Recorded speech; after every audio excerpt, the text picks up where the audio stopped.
The millionaire's one-year-old baby screamed uncontrollably on the boardroom table during an outdoor corporate lunch at the mansion, embarrassing everyone present. But when a poor 7-year-old girl cleaning the pool quietly fed him with a bottle, the silence that followed was deafening, but no one imagined what would come next. Where in the world are you watching from? Comment below and don't forget to like and follow us for more heart-touching stories. The screaming pierced through the elegant afternoon like a knife through silk. Richard Blackwood, CEO of Blackwood Industries, sat frozen at the head of his mahogany outdoor dining table, watching his 1-year-old son, Tommy, thrash and wail on the polished surface. The baby's face was purple with rage, tiny fists beating the air as 15 of the most powerful businessmen in California shifted uncomfortably in their seats. "Perhaps we should postpone this meeting," suggested Margaret Chen, the board's treasurer, dabbing her forehead with a napkin. The October sun blazed mercilessly over the Blackwood Mansion's pristine grounds, but the heat wasn't what made everyone sweat. Richard's jaw clenched. 6 months ago, his wife Elena had walked out without a word, leaving only a note. "I can't do this anymore." Since then, every nanny had quit within weeks. Tommy screamed for hours, refused bottles, and seemed to hate everyone who tried to touch him. The irony wasn't lost on Richard. He could negotiate billion-dollar deals, but couldn't figure out why his own son despised him. "The presentation continues," Richard announced coldly, though his hands trembled as he reached for Tommy. The baby's screams intensified, echoing off the mansion's marble columns. Near the infinity pool, 7-year-old Maya Rodriguez quietly dipped her net into the water, fishing out leaves that dared to disturb the perfect blue surface. Her mother, Sophia, worked as the head housekeeper, and Maya often helped after school, invisible to the important people who visited. She wore faded jeans and a too-small pink t-shirt, her dark hair pulled back in a simple ponytail. Maya had been watching the chaos for 20 minutes, her heart breaking with each of Tommy's desperate cries. She knew that sound, the sound of someone who needed their mama but couldn't find her. She'd made that same sound 3 years ago when her own father had left, though she'd learned to cry silently. The baby's wails grew weaker, more desperate. Maya set down her pool net and walked slowly toward the dining area, her small sandals silent on the warm stone. In her hand, she clutched something the adults couldn't see, a bottle of warm milk she'd prepared in the kitchen, the same way she'd helped her mother feed the neighbor's baby back in their apartment complex. "Sir," Maya whispered, tugging gently on Richard's expensive sleeve, "may I try something?" The entire table fell silent. Richard looked down at this small, poor girl with confusion and barely contained frustration. "Child, this isn't the time for—" But Maya was already reaching for Tommy, her movements gentle and sure. As soon as her small hands touched the baby, something magical happened. Tommy's screams softened to whimpers, his body relaxing against Maya's chest.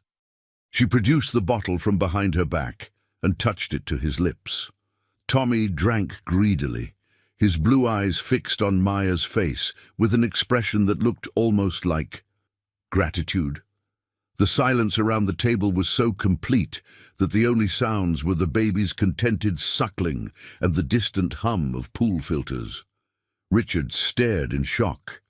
His son, his impossible, angry son, was calm for the first time in months.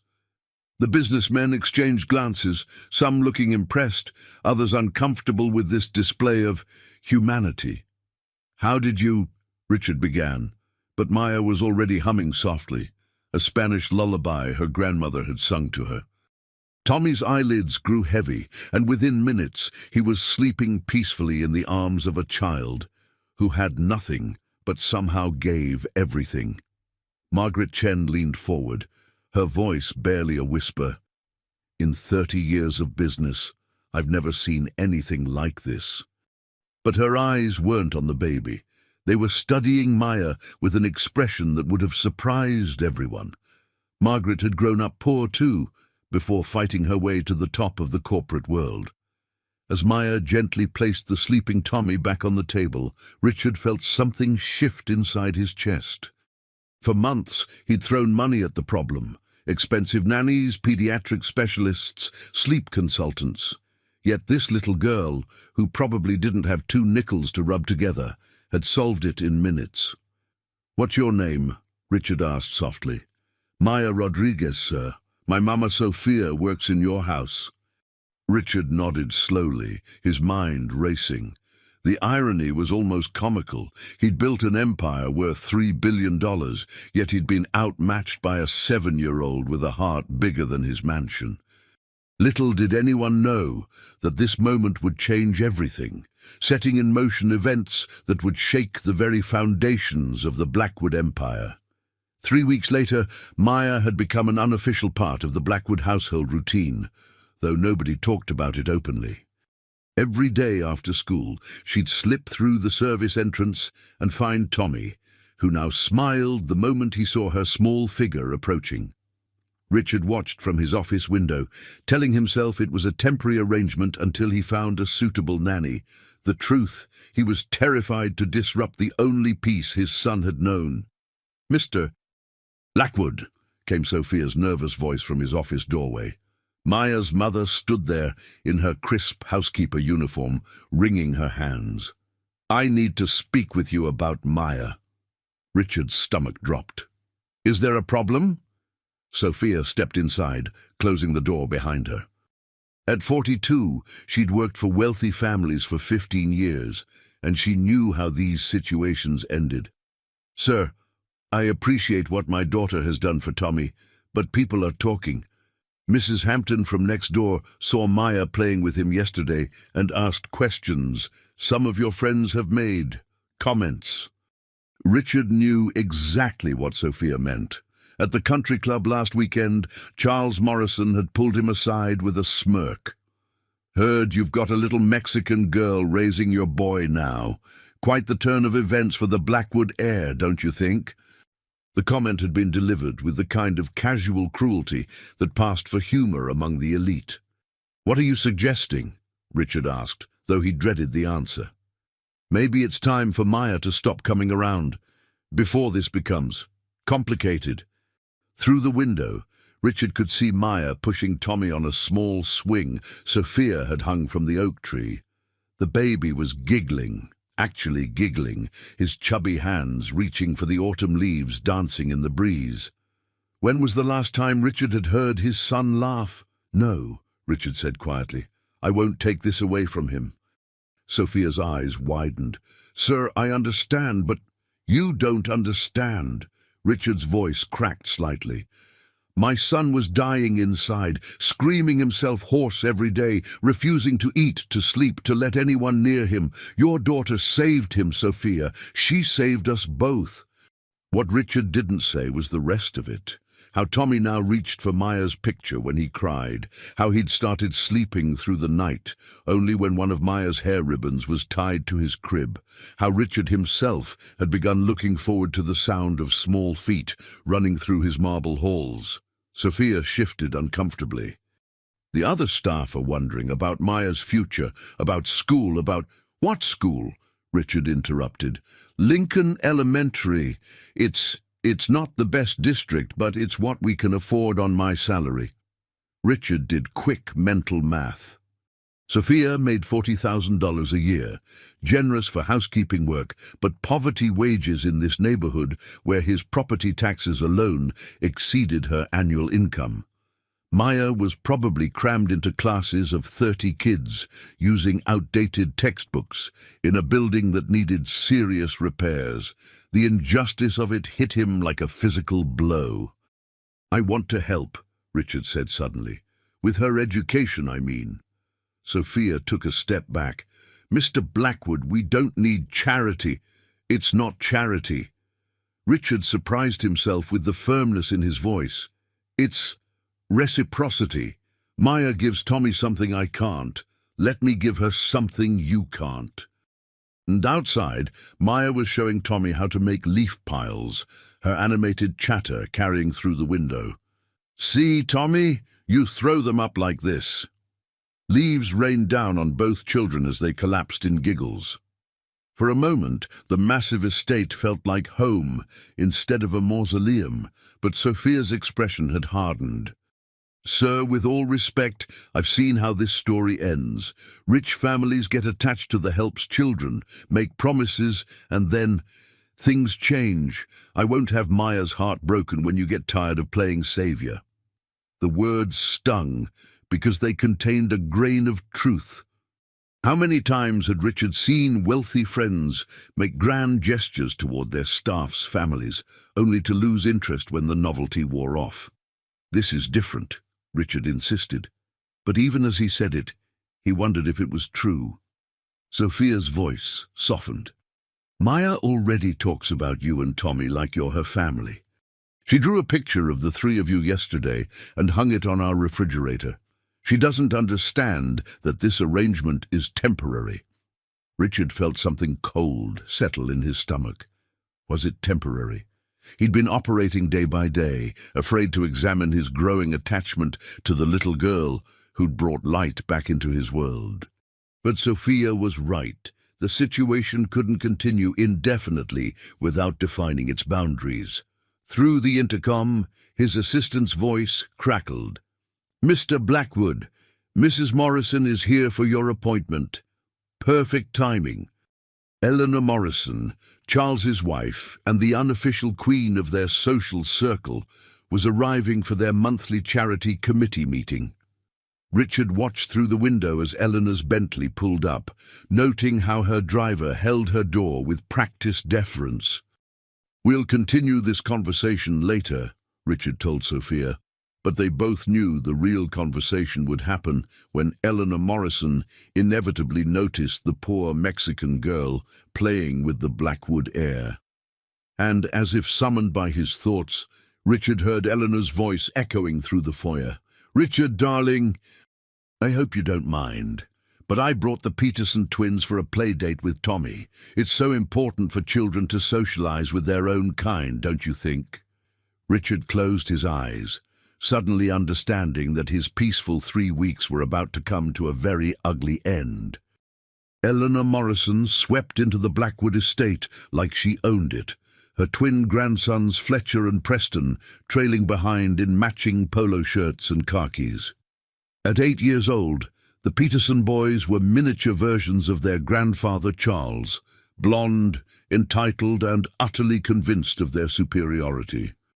Eleanor had arranged this playdate with surgical precision, determined to remind Richard of what proper company looked like for the future Blackwood heir. "Richard, darling," Eleanor's voice carried across the marble foyer as she air-kissed his cheeks. "The boys are simply thrilled to meet little Tommy.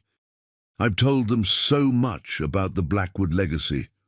Her eyes scanned the room with the practiced assessment of someone cataloguing assets. Through the French doors, Maya was still playing with Tommy under the oak tree, completely unaware of the approaching storm. Richard felt his chest tighten as he watched Eleanor's gaze zero in on the scene outside. "And who?" Eleanor asked with deceptive sweetness. "Is that?" "Maya," Richard replied carefully. "Sophia's daughter. She helps with Tommy sometimes." Eleanor's perfectly plucked eyebrows rose slightly. How quaint. The word dripped with the kind of condescension that could freeze blood. "Boys, why don't you go introduce yourselves?" Fletcher and Preston exchanged the kind of look that Richard recognized from his own childhood, the look of predators spotting prey. They marched outside with military precision, their expensive sneakers crunching on the gravel path. Richard and Eleanor followed, and what happened next would haunt Richard for years to come. "Hey, you!" Fletcher called to Maya, his voice already carrying an edge. "What are you doing with our friend's baby?" Maya looked up from where she was showing Tommy how to pat a dandelion, her dark eyes confused. "Playing. Tommy likes flowers." "Tommy likes rich people," Preston corrected with an 8-year-old's brutal honesty. "Not poor people who clean our pools." Richard started forward, but Eleanor's manicured hand stopped him. "Let them work it out," she murmured.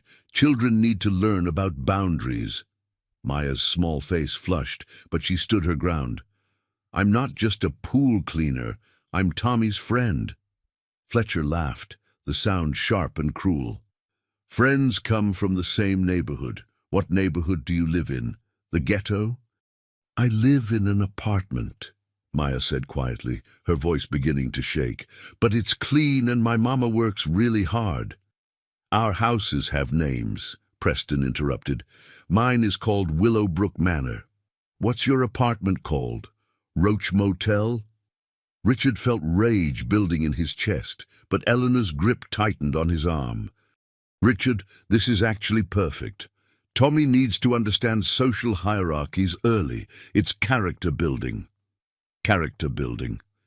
Richard had heard that phrase his entire childhood, usually right before his own father delivered some crushing lesson about the real world.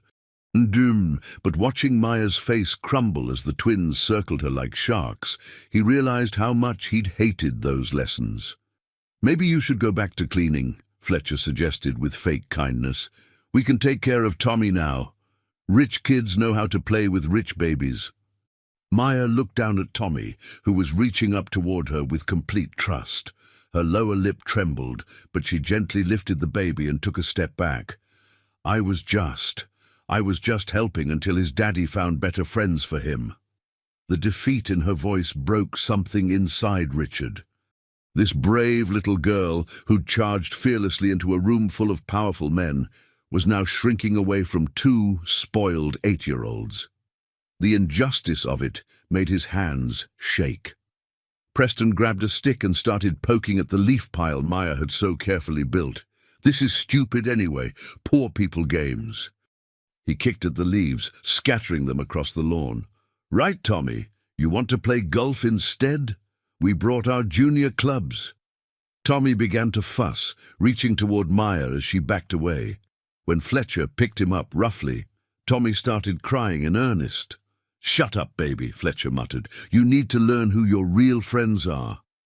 "Boys," Eleanor called sweetly, "why don't you take Tommy inside? I'm sure Maria can fix you some snacks." She turned to Richard with satisfaction. "See how naturally they take charge. Leadership is hereditary." "Her name is Sophia," Richard said through gritted teeth. "Whatever." Eleanor waved dismissively. "The point is, Tommy needs to bond with children from appropriate families. The Peterson boys will be excellent influences. Their trust funds alone will ensure lifetime connections." Richard watched Maya retreat toward the service entrance, her small shoulders hunched in defeat. Tommy's cries were escalating as Fletcher carried him inside, the baby's arms still reaching desperately toward the doorway where Maya had disappeared. "Eleanor," Richard said slowly, "get your grandsons and leave. Now." Eleanor's plastic smile faltered. "Excuse me, you heard me. Take your precious little sociopaths and get off my property." "Richard," Eleanor gasped, "those boys are from one of the finest families in—" "Those boys are bullies," Richard cut her off. "And if that's what you call fine breeding, then I want nothing to do with it." Eleanor's mask slipped completely, revealing the cold calculation beneath. "You're making a mistake, Richard. The social fabric of this community is delicate. You can't just mix things up without consequences. People are already talking about your unconventional childcare arrangements." "Let them talk." Eleanor stepped closer, her voice dropping to a whisper that somehow felt more threatening than shouting. "That little girl's mother works for you, Richard. Sophia depends on your good graces for her livelihood. It would be such a shame if economic circumstances forced them to relocate." The threat hung in the air like poison gas. Richard understood perfectly. Step out of line, and Sophia would lose her job. Maya would lose the only stable home she'd known. The message was clear: conform to our standards, or we'll destroy the people you care about. From inside the house came the sound of Tommy's increasingly desperate cries and Fletcher's irritated voice. "Why won't this stupid baby shut up?" Richard looked at Eleanor's triumphant expression and realized he was facing a choice that would define not just his future, but his son's character. And for the first time in his privileged life, he understood what real courage looked like. It looked like a 7-year-old girl standing up to bullies while protecting a baby who wasn't even hers. "Get out," Richard repeated, his voice deadly quiet. "And Eleanor, if you ever threaten my staff again, you'll discover just how much damage a man with my resources can do to people who cross him." Eleanor's eyes widened, but there was something else there, a flicker of respect mixed with calculation. "This isn't over, Richard. You can't fight the entire social order." As Eleanor collected her grandsons and swept out in a cloud of expensive perfume and wounded pride, Richard stood alone in his mansion's shadow, wondering if he'd just made the biggest mistake of his life, or the bravest decision. The sound of Tommy's crying echoed through the empty rooms, and Richard knew exactly what he had to do next. Richard found Maya in the laundry room, sitting on a step stool, while her mother, Sophia, folded towels with mechanical precision. Maya's face was streaked with tears she'd tried to hide, and Sophia's movements had the rigid control of someone fighting her own emotions. The sight of them, both trying so hard to be strong, hit Richard harder than any board meeting confrontation ever had. "Maya," Richard said softly, kneeling to her eye level, "I need to talk to you." Maya looked up with red-rimmed eyes that seemed far too old for her 7-year-old face. "I'm sorry, Mr. Richard. I know I shouldn't have been playing with Tommy when important kids came over. Mama says I forgot my place." Richard felt like he'd been punched in the stomach. "You didn't forget anything. Those boys were wrong, and I told them to leave." Sophia's hands stilled on the towels. "Sir, you didn't have to." "Yes, I did." Richard's voice was firm. "Maya, can you hear Tommy crying upstairs?" All three of them paused to listen. Sure enough, Tommy's wails echoed down from the nursery, the same desperate sound that had tortured the household for months before Maya's arrival. "He's been crying since those boys left," Richard continued. "Do you know why?" Maya shook her head, fresh tears spilling over. "Because he loves you. Because you're his friend, his real friend, not because of money or status or any of that nonsense, just because you have a good heart." Richard reached into his pocket and pulled out something that made both Maya and Sophia gasp, a legal document he'd been drafting with his lawyers for the past week. "Maya, how would you like to go to Ridgemont Academy?" Sophia's face went white. Ridgemont Academy was the most prestigious private school in the state, where tuition cost more than Sophia made in 2 years. "Mr. Blackwood, we can't possibly—" "It's not a loan," Richard interrupted. "It's a scholarship. The Maya Rodriguez Scholarship for Academic Excellence." He looked directly at Maya. "Full tuition, books, uniforms, everything. You'd start in 2nd grade next month."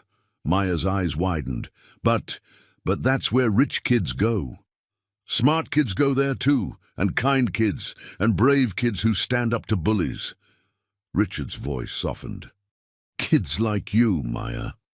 From upstairs, Tommy's crying intensified, punctuated by the frustrated voices of the nannies trying unsuccessfully to calm him. Richard had gone through 3 more nannies in the past 2 weeks, each one fleeing after a few days of Tommy's inconsolable distress. Sophia sank onto a nearby chair, overwhelmed. "Sir, this is too much. I don't understand why—" "Because your daughter saved my son's life," Richard said simply, "not just from crying, from becoming like those boys who were here today. Tommy was angry and isolated and heading down a dark path. Maya showed him love, patience, kindness. She showed him what real friendship looks like." Maya wiped her nose on her sleeve. "But what if the other kids at that fancy school are mean like Fletcher and Preston?" Richard smiled, thinking of what his lawyers had spent the week arranging. "Actually, there's something else. I'm endowing an entire program at Ridgemont, scholarships for children from all backgrounds. You won't be alone there, Maya, and anyone who has a problem with that will answer to me." The truth was more complex. After Eleanor Morrison's visit, Richard had made some calls and discovered uncomfortable facts about his social circle. The Morrison family's wealth came from old textile mills built on exploited immigrant labor. The Petersons had made their fortune through predatory lending practices that destroyed working families. These people who'd appointed themselves guardians of proper society had built their empires on the backs of people like Sophia and Maya. Richard had decided he was done being part of that machine. "There's one more thing," Richard said, pulling out another document.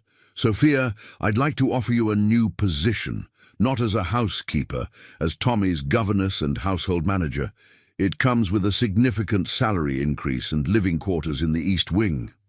He paused. Maya would have her own room, close to Tommy's nursery. Sophia stared at the papers like they might bite her. "Sir, I don't have the education for such a position." "You have something better. You raised Maya." Richard gestured toward the little girl, who was now studying the scholarship papers with intense concentration. "Any woman who could nurture a heart that big, who could teach a child to see past wealth and status to someone's true worth, that's exactly the kind of person I want raising my son." Maya looked up suddenly. "Does this mean I can still take care of Tommy?" "Every day, if you want to." Maya's face lit up with the first genuine smile Richard had seen since the Peterson boys' visit. "Can I go tell him now? He's probably scared up there all by himself."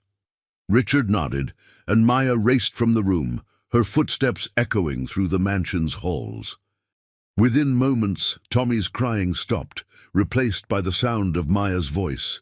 "It's okay, Tommy. I'm here. I'm not going anywhere." Sophia remained seated, staring at the documents in her hands. "Mr. Blackwood, this is life-changing money.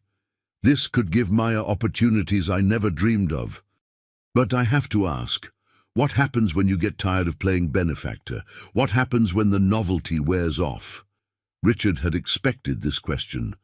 "Sophia, 6 months ago I thought I had everything. Money, success, respect. But I was raising a son who couldn't stand to be near me, surrounded by people who measured worth by bank account balances. Maya didn't just save Tommy. She saved me from becoming the kind of father who produces children like Fletcher and Preston Peterson." "Bree." He pulled out his phone and showed Sophia a photo he'd taken earlier that week. Maya and Tommy building a blanket fort in the living room, both of them grinning at the camera. "This is what happiness looks like. This is what family looks like. I'm not doing this out of charity or guilt. I'm doing it because you two have given me something money can't buy." Sophia's eyes filled with tears. "You could have any nanny in the world, any governess with fancy degrees and credentials. None of them love my son the way Maya does. None of them understand that the best lessons can't be found in textbooks." Richard's voice grew quiet. "My own father taught me that emotions were weaknesses, that compassion was for poor people, that success meant stepping on others. I don't want that for Tommy. I want him to grow up knowing what Maya knows, that true wealth is measured in kindness." From upstairs came the sound of Maya singing the Spanish lullaby that had become Tommy's favorite song. Sophia wiped her eyes and looked at Richard with a mixture of gratitude and lingering fear. "The other wealthy families won't like this," she warned. "They'll see it as disrupting the natural order." Richard's expression hardened. "Then they'll learn that the natural order is about to change, starting with my son." But even as he spoke with confidence, Richard couldn't shake the feeling that Eleanor Morrison's parting words had been more prophecy than threat. Fighting the entire social order was dangerous business, and he'd just painted a target on his back, and on the two people he'd come to love most in the world. From somewhere in the mansion's depths, a phone began ringing with the insistent tone that meant urgent business. Richard ignored it, but the sound seemed ominous somehow, like the first warning bell before a storm. 2 months later, Richard stood in the principal's office at Ridgemont Academy, his hands clenched into fists as Principal Margaret Worthington delivered her verdict with the kind of cool professionalism that barely masked her disdain. "Mr. Blackwood, while we appreciate your generous donations to our scholarship program, we feel that perhaps young Maya would be more comfortable in an environment better suited to her background. Principal Worthington adjusted her wire-rimmed glasses with a gesture that somehow conveyed volumes about class distinctions. Ridgemont has standards that have been maintained for over a century. Richard's jaw tightened. What exactly are you saying? Maya's academic performance is adequate, but there have been concerns about her social integration. Some parents have expressed discomfort with certain cultural elements she brings to the classroom. Principal Worthington's voice carried the practiced neutrality of someone delivering bad news while maintaining plausible deniability. Richard knew exactly which parents had complained. Eleanor Morrison's influence extended far beyond her own social circle. She sat on the boards of half the cultural institutions in the city, including Ridgemont Academy. After their confrontation 2 months ago, Eleanor had clearly decided to wage war through more subtle channels. "Give me specifics," Richard demanded. Principal Worthington consulted her notes with theatrical precision. Last week, Maya organized a food drive for families affected by the downtown factory closure. While charitable impulses are admirable, several parents felt it was inappropriate to burden 8-year-olds with awareness of economic disparities. Richard felt his blood pressure rising. She was showing compassion for people in need. Additionally, Principal Worthington continued, Maya has been eating lunch with the scholarship students rather than integrating with her assigned peer group. This self-segregation defeats the purpose of diversity initiatives. You mean she's eating with the other poor kids instead of kissing up to the rich ones? Principal Worthington's smile never wavered. We also received reports that Maya used Spanish in the classroom when helping another student with pronunciation. While we celebrate multiculturalism, English immersion is a cornerstone of our academic philosophy. Richard stared at this woman who was systematically dismantling Maya's education with bureaucratic doublespeak. Are you expelling her? Not at all. We're suggesting a transfer to Lincoln Elementary, where Maya might find a more compatible environment. We'd be happy to provide references and ensure a smooth transition. The translation was clear. Get the Mexican girl out of our elite institution before she contaminates our precious children with ideas about social justice and kindness. Richard thought of Maya that morning, proudly wearing her Ridgemont uniform and chattering excitedly about her upcoming presentation on family traditions. She'd been so happy to finally belong somewhere. I'll need to discuss this with Maya and her mother, Richard said carefully. Of course, we understand this is a delicate situation. Principal Worthington's tone suggested she understood nothing of the sort. Perhaps by Monday, you'll have reached a decision that's best for everyone involved. Richard left the academy feeling like he'd been punched in the gut. The drive home gave him too much time to think about how Eleanor Morrison had outmaneuvered him. She couldn't attack Maya directly, so she'd poisoned the environment around her, turning Maya's greatest strengths, her empathy, her cultural pride, her loyalty to other scholarship kids, into reasons for exclusion. When Richard arrived home, he found Sophia in the kitchen, her face pale as she stared at her phone. "Mr. Blackwood," she said without looking up. "I just received a call from my landlord. He's terminating our lease." Richard's stomach dropped. What reason did he give? Building renovations. But the woman next door told me the Peterson family just bought the entire complex. They're converting it to luxury condos. Sophia's voice was steady, but her hands shook slightly. "We have 30 days to find new housing." The pieces clicked together with sickening clarity. Eleanor Morrison hadn't just targeted Maya's school. She'd systematically destroyed their safety net. The Petersons buying Sophia's apartment building wasn't coincidence. It was strategic warfare designed to make Richard's protection meaningless. "Pack whatever you need," Richard said suddenly. "You're moving into the East Wing tonight." Sophia looked up sharply. "Sir, that was a generous offer, but we can't impose. It's not an imposition. It's protection." Richard's mind was racing through the implications. Eleanor Morrison and her friends aren't just trying to exclude Maya from their social circle. They're trying to make it impossible for us to maintain any relationship at all. From the living room came the sound of Maya reading to Tommy. Her voice animated as she acted out different characters in The Three Little Pigs. It was their afternoon ritual, one that had transformed Tommy from an angry, isolated baby into a giggling toddler who ran to the door every day waiting for Maya to come home from school. "There's something else," Sophia said quietly. "Maya's been having nightmares. She won't tell me details, but she keeps asking if she did something wrong, if that's why the other kids at school are being mean to her." Richard closed his eyes. He'd hoped Maya was adjusting well to Ridgemont, but of course she wasn't. 8-year-olds weren't subtle about their prejudices, and Maya was probably facing daily microaggressions that would destroy any child's confidence. "I failed her," Richard said suddenly. "I thought money could protect her from this world's ugliness, but I just put her in a prettier cage with crueler guards." Sophia's expression softened. "Mr. Blackwood, you gave Maya hope.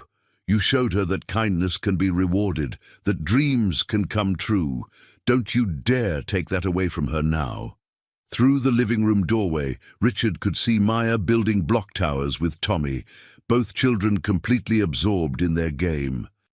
Tommy had learned to say Maya before he'd learned to say Dada, and Maya treated him with the fierce protectiveness of an older sister. Whatever else happened, that bond was real and beautiful and worth fighting for. Richard's phone buzzed with a text from his lawyer. "Morrison called, says she has proposition for you. Meet her at Country Club tomorrow, 2 p.m. Suggests you come alone." Richard stared at the message, understanding that this was Eleanor's endgame. She'd systematically eliminated Maya's school options and housing security, backing Richard into a corner where he'd have to choose between Maya's welfare and his own social standing. Now she was offering him a way out, presumably one that involved abandoning Sophia and Maya to their fate.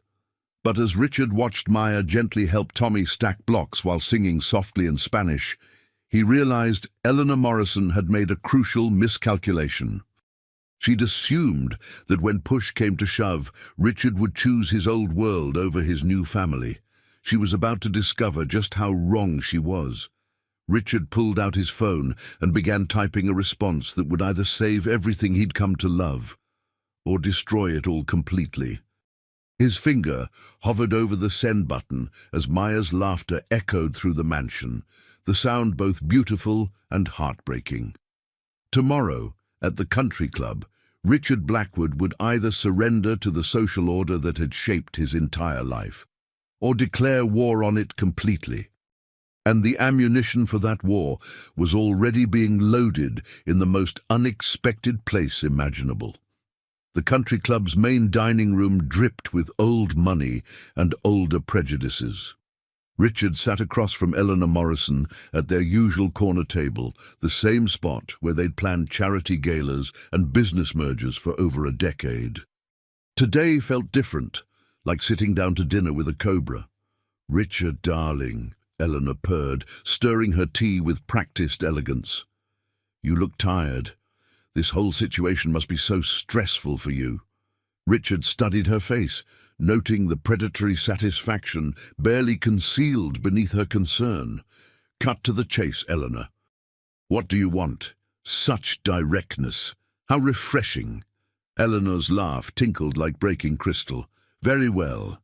I have a solution to your domestic complications." She slid a thick envelope across the mahogany table. Inside, Richard found documents that made his blood run cold. A full scholarship offer for Maya to attend St.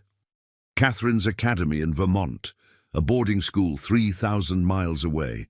Accompanying papers showed a detailed job offer for Sophia as head housekeeper at a luxury resort in Colorado. "Generous positions," Eleanor continued smoothly, with excellent salaries and benefits. The girl would receive a top-tier education, and her mother would have career advancement she could never achieve here. Richard's hands trembled slightly as he processed the elegant cruelty of Eleanor's trap. You want me to ship them away? I want you to give them opportunities, while freeing yourself from an impossible situation. Eleanor leaned forward, her voice dropping to a conspirative whisper. Richard, people are talking. Your reputation is suffering. Tommy needs stability, not this. Experiment in social engineering. Through the club's tall windows, Richard could see the golf course where he'd learned to play as a boy. His father had brought him here every weekend, teaching him that success meant belonging to the right clubs, marrying the right women, maintaining the right image. The irony wasn't lost on him that Eleanor was offering him a chance to complete that conditioning. "And if I refuse?" Richard asked quietly. Richard. Eleanor's mask slipped slightly, revealing the steel beneath. "Then you'll discover how difficult life becomes when you fight the natural order. Maya's already struggling at Ridgemont.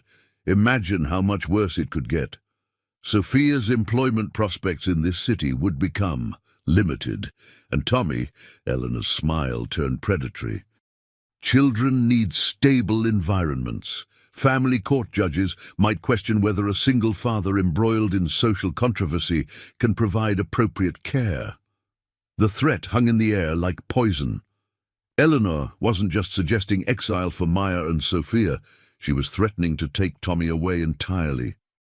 Richard felt rage building in his chest, but beneath it was something else, a crystalline moment of clarity about who he really was and what he truly valued.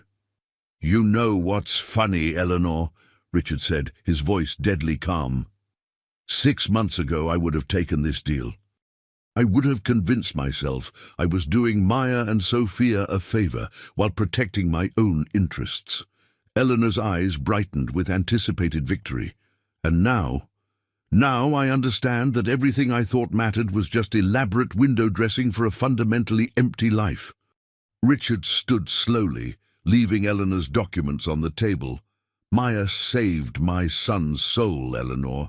She taught him to love instead of dominate, to include instead of exclude. And you want me to throw that away to maintain membership in your little club of miserable, entitled bullies?" Eleanor's composure cracked slightly. "Richard, you're being emotional. Think practically." "I am thinking practically. I'm thinking about what kind of man I want to be, and what kind of father I want Tommy to remember." Richard pulled out his phone and showed Eleanor a photo. Maya teaching Tommy to plant flowers in the garden, both children covered in dirt and grinning with pure joy. This is what real wealth looks like. Eleanor's face hardened into its true form, cold, calculating, and utterly ruthless. "You're making a terrible mistake, Richard. I tried to offer you a graceful exit, but if you insist on this path..." She gathered her purse with sharp, angry movements. "You'll discover that some wars can't be won with money alone." As Eleanor swept from the dining room, several other club members glanced over with barely concealed interest. Richard realized that news of this confrontation would spread through their social circle within hours. By evening, he'd be labeled a traitor to his own class, a rich man who'd chosen the help over his peers. But as Richard drove home through the tree-lined streets of his exclusive neighborhood, he felt something he hadn't experienced in years, genuine excitement about the future. Eleanor thought she held all the cards, but she'd underestimated both Richard's resolve and his resources. More importantly, she'd forgotten that sometimes the most powerful weapon isn't money or influence, it's the truth. Richard pulled into his driveway and sat for a moment, listening to the sounds drifting from his house. Maya's laughter mixed with Tommy's delighted squeals as Sophia called them in for dinner. Through the windows, he could see the warm glow of the kitchen, where his real family was gathering around the table. Tomorrow, Eleanor Morrison would discover that Richard Blackwood had been planning his own war all along. And the first battle would begin with a phone call that would shake the foundations of their entire social world. As Richard walked toward his front door, he pulled out his phone and scrolled to a contact he'd been saving for exactly this moment. Marcus Chen, investigative journalist for the Washington Post and Margaret Chen's younger brother. Marcus had been digging into corruption among the city's elite families for months, waiting for someone with inside access to provide the evidence he needed. Richard smiled grimly as he began typing, "Marcus, it's time we had that conversation about the Morrison family's business practices. I have documents you'll find very interesting." The war was about to begin, and Richard had just fired the opening shot.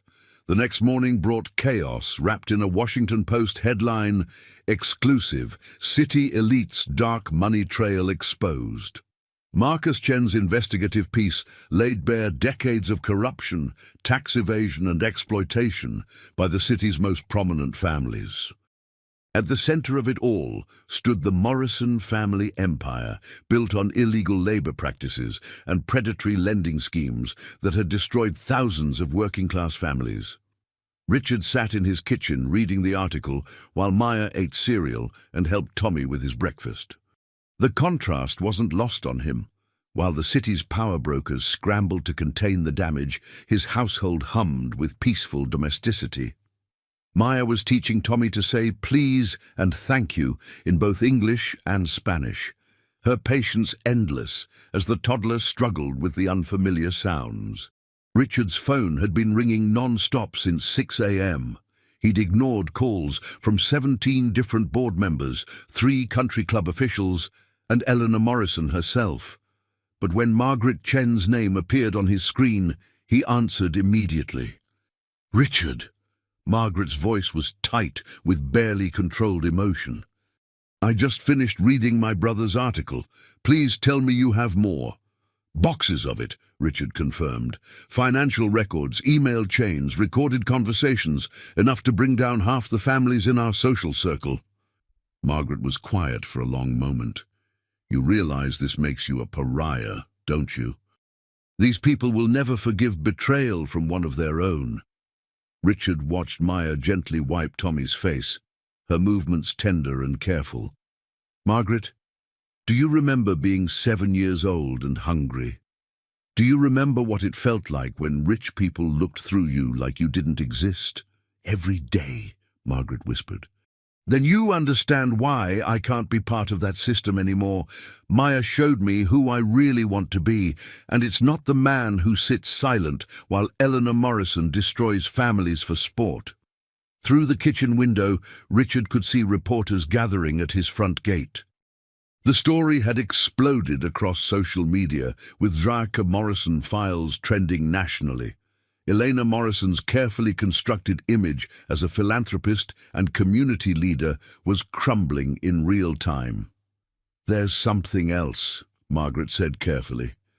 "Eleanor Morrison called an emergency board meeting for this afternoon. Word is, she's planning to have you removed from every board position you hold. She wants to make you untouchable in this city." Richard almost laughed. Eleanor was still fighting yesterday's war, using weapons that no longer mattered to him. "Let her try. I have more ammunition than she realizes." What Eleanor didn't know was that Richard had spent the past 2 months quietly liquidating assets and restructuring his finances. The Blackwood fortune was no longer tied to local investments or social connections. Richard had been preparing for economic warfare while Eleanor focused on social pressure. "Richard," Margaret's voice carried a warning, "there are rumors about family court proceedings. Eleanor's been speaking with Judge Whitmore, her golf partner, if she moves against your custody of Tommy." Richard's blood ran cold. Judge Patricia Whitmore was Eleanor's longtime friend and fellow country club member. If Eleanor convinced her that Richard was an unfit father, she could potentially remove Tommy from his care while the courts sorted through the mess. "She wouldn't dare," Richard said. But even as the words left his mouth, he knew Eleanor absolutely would dare. She'd already proven there were no lines she wouldn't cross. From the living room came Maya's voice. "Tommy, look! Pretty flowers!" She was showing him a picture book about gardens, her enthusiasm infectious as Tommy pointed at each colourful bloom. The sight of them together, the little girl who'd lost her father and the baby who'd lost his mother, creating their own family from shared love, strengthened Richard's resolve. "Margaret, I need you to do something for me," Richard said quietly. "There's a safe deposit box at First National, number 1247. Inside you'll find documents that prove Eleanor Morrison has been bribing judges and city officials for years, including your friend, Judge Whitmore." Margaret gasped. "Richard, how did you—" "Eleanor made a mistake when she threatened my family. She assumed I'd fight fair." Richard's voice hardened. "She forgot that I learned business tactics from the same ruthless mentors she did. The difference is, I'm fighting for love instead of power." A knock at the front door interrupted their conversation. Through the peephole, Richard could see a well-dressed woman with official-looking documents, undoubtedly a process server with Eleanor's first legal salvo. "They're here," Richard told Margaret. "The war Eleanor wanted just officially began." "D." As Richard opened the door to accept the custody papers that would try to tear his family apart, he felt strangely calm. Eleanor Morrison had no idea that her declaration of war had just triggered Richard's nuclear option, evidence that would not only destroy her empire, but expose the corruption that had poisoned their entire social class for generations. But first, he had to protect Maya and Tommy from the legal battle that was about to consume their lives. And that meant making a decision that would change everything forever. Richard looked at the custody papers in his hand, then at Maya and Tommy playing innocently in the next room. Eleanor thought she could use the law as a weapon against him, but she'd forgotten one crucial detail. Sometimes the best defense is a complete change of battlefield. Richard picked up his phone and dialed his lawyer. "James, it's Richard. I need you to file emergency paperwork for a legal adoption.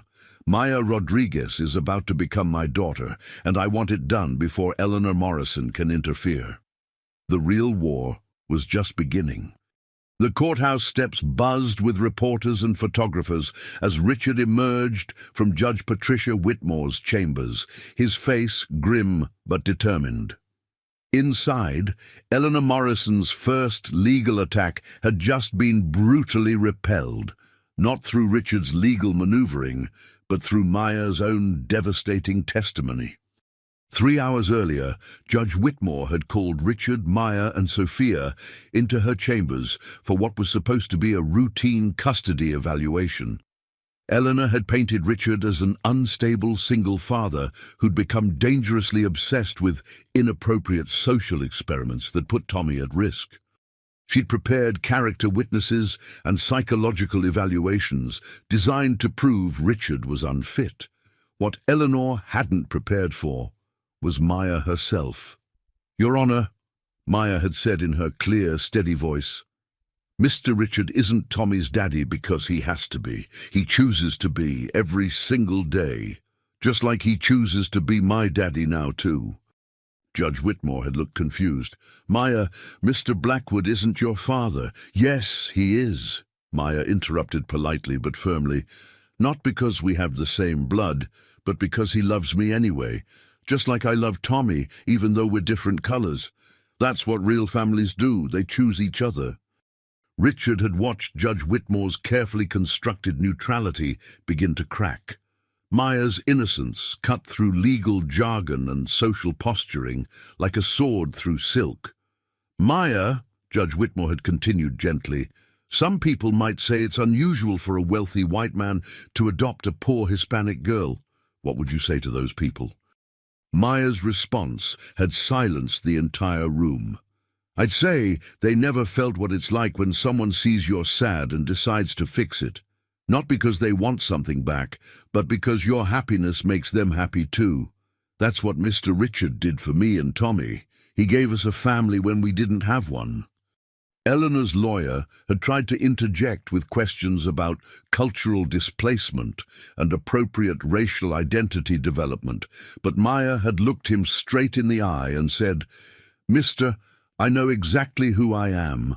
I'm Maya Rodriguez Blackwood, and I'm proud of all my family." Judge Whitmore had called a brief recess, during which she'd made a phone call that changed everything. When court resumed, her attitude toward Richard had completely shifted.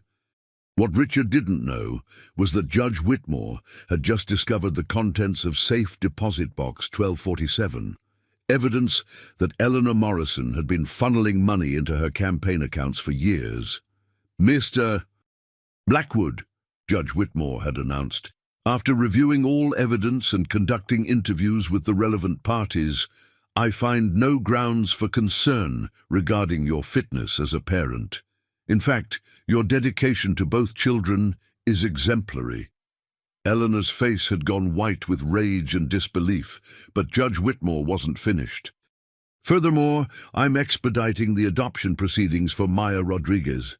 It's clear that this child belongs in your home, Mr. Blackwood, and any further delays would not serve her best interests."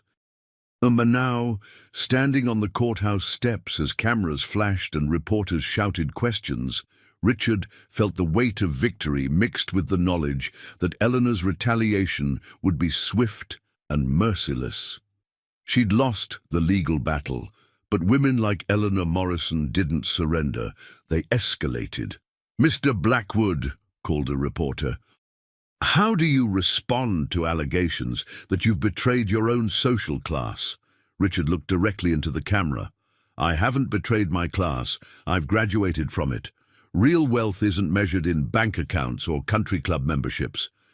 It's measured in the people who love you enough to tell you when you're wrong and children who run to hug you when you come home." Behind him, Maya slipped her small hand into his, while Sophia carried a tired Tommy down the courthouse steps. They looked like exactly what they were, a family that had chosen each other against all odds and social expectations. "Mr. Blackwood," another reporter called, "Eleanor Morrison issued a statement calling you a dangerous radical who's undermining the fabric of society. Your response?" Richard smiled grimly. "Mrs. Morrison is absolutely right about one thing. I am undermining the fabric of her society, a society built on exclusion, exploitation, and the belief that some children matter more than others. I'm proud to be its enemy." As they drove home, through streets lined with reporters and curious neighbors, Richard's phone rang with a call from his security company. "Mr. Blackwood, we've detected unusual activity around your property. 3 unmarked vehicles have been conducting surveillance since this morning."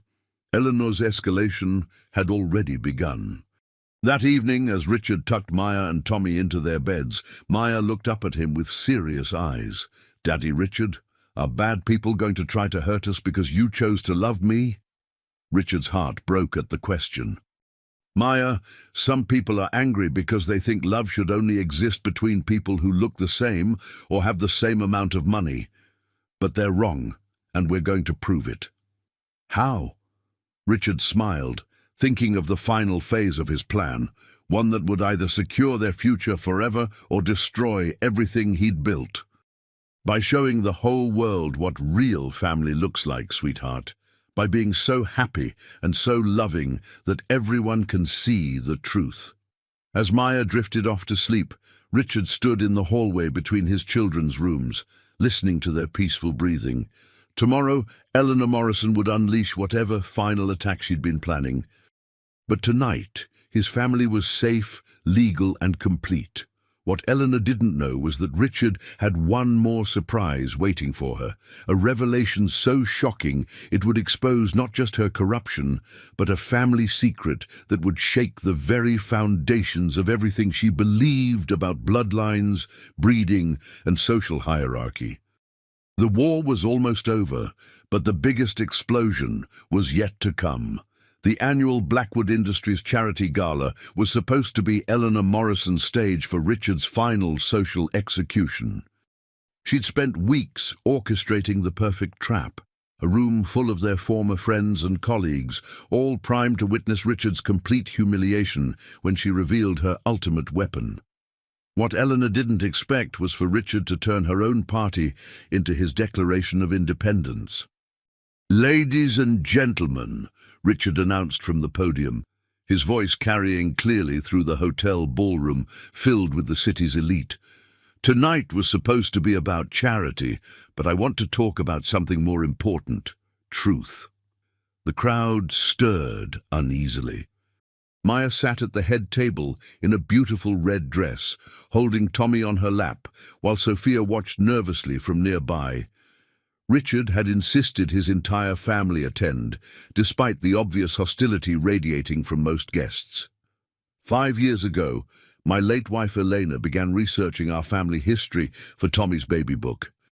What she discovered changed everything, and ultimately drove her away from the toxic world we'd created around ourselves. Richard pulled out a manila folder that made Eleanor's face go ashen. She knew exactly what was inside. Elena found documentation proving that my great-great-grandmother, Isabella Morales, was a Mexican immigrant who worked as a seamstress in the textile mills owned by. Richard paused for dramatic effect. The Morrison family. Shocked murmurs rippled through the crowd. Eleanor gripped her wineglass so tightly her knuckles went white.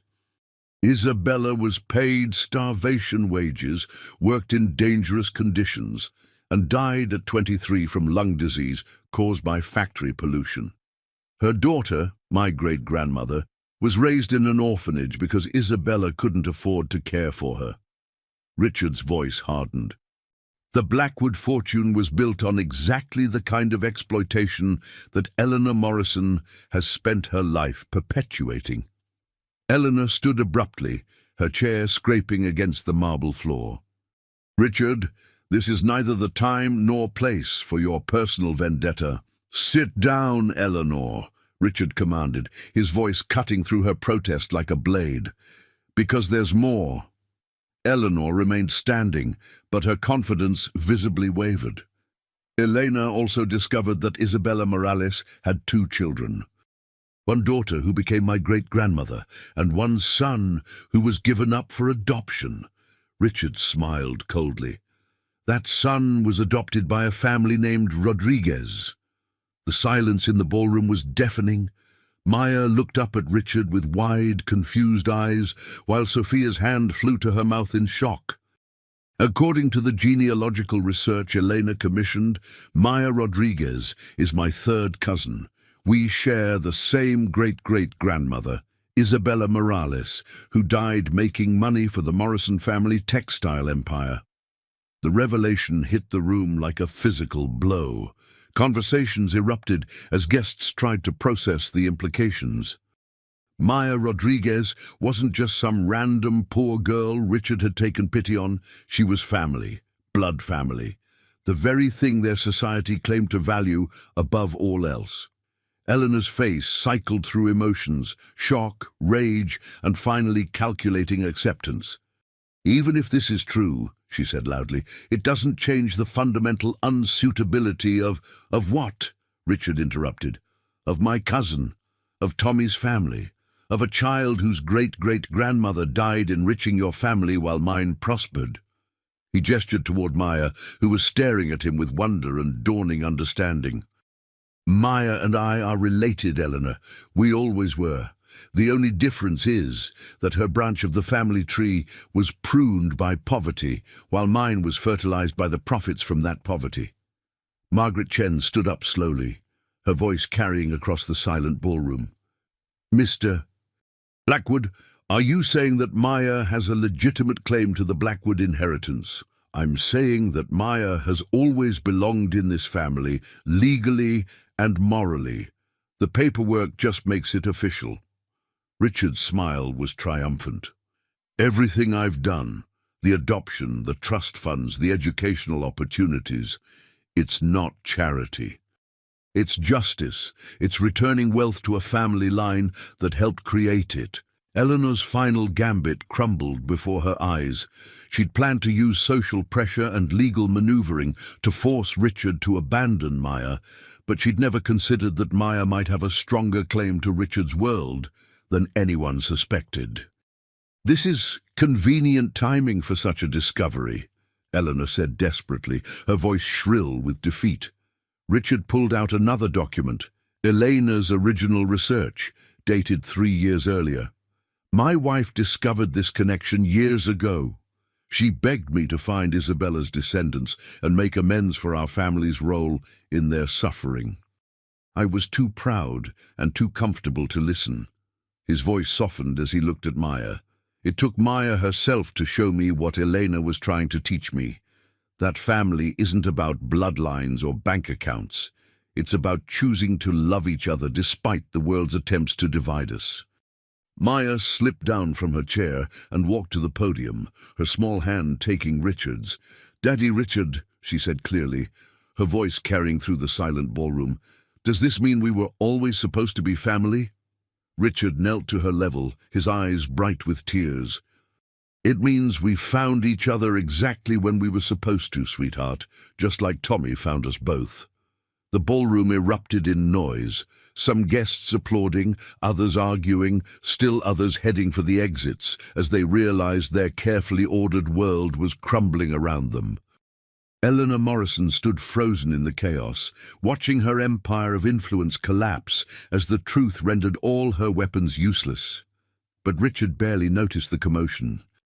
He was focused on Maya's radiant smile and Tommy's delighted clapping, on Sophia's tears of joy and the knowledge that his family was finally complete, legally, morally, and in every way that mattered. The war was over. Love had won, and tomorrow they would begin building a new kind of legacy entirely. 6 months later, Richard stood in the garden behind Blackwood Mansion, watching Maya teach a group of children from the Isabella Morales Community Center how to plant vegetables. The irony of naming the center after their shared ancestor wasn't lost on him. Isabella's legacy had gone from exploitation to education, from division to unity. "Higher, Tommy, higher!" Maya called as she pushed her little brother on the swing Richard had built under the oak tree. At 18 months old, Tommy was walking, talking, and displaying the kind of confident joy that came from knowing he was unconditionally loved. "Maya's good with them," Sophia observed, joining Richard at the garden's edge. As the center's program director, she'd transformed from housekeeper to educator, her natural warmth and organizational skills making her perfect for managing the after-school programs that had become Richard's new passion project. "She gets that from you," Richard replied, watching Maya patiently help a 6-year-old named Carlos dig a hole for tomato seedlings. The ability to see potential in everyone, to nurture without judgment. The community center had become Richard's answer to Eleanor Morrison's world of exclusion. Instead of charity galas that raised money for abstract causes, he'd created a space where children from all backgrounds learned, played, and grew together. Maya attended Ridgemont Academy in the mornings and spent afternoons at the center, equally comfortable in both worlds and serving as a bridge between them. "Mr. Blackwood," came a familiar voice behind them. Richard turned to see Margaret Chen approaching with a manila folder and an expression that mixed satisfaction with amazement. "I have news about Eleanor Morrison." Richard raised an eyebrow. Eleanor had disappeared from public view after the gala revelation, her reputation destroyed by the corruption investigations and her social empire crumbling as families distanced themselves from the scandal. "She wants to make a deal," Margaret continued. "Full confession about the judge bribing, the housing discrimination, all of it. In exchange for minimum sentencing and the opportunity to apologize." "Apologize?" Richard almost laughed. "Eleanor Morrison doesn't apologize. She plots revenge." Margaret's smile was grim. Apparently she's had a change of heart. Her lawyers claim she wants to make amends for the harm she's caused to families like Maya's. She paused significantly. She's also offering to fund a scholarship program for underprivileged children. The Isabella Morales Educational Foundation. Richard studied Margaret's expression, looking for the catch. What does she really want? Honestly, I think she's broken. Her own family has cut ties with her, her social circle has evaporated, and she's facing serious jail time. Sometimes even the most powerful people reach a point where they have to acknowledge reality. Deal.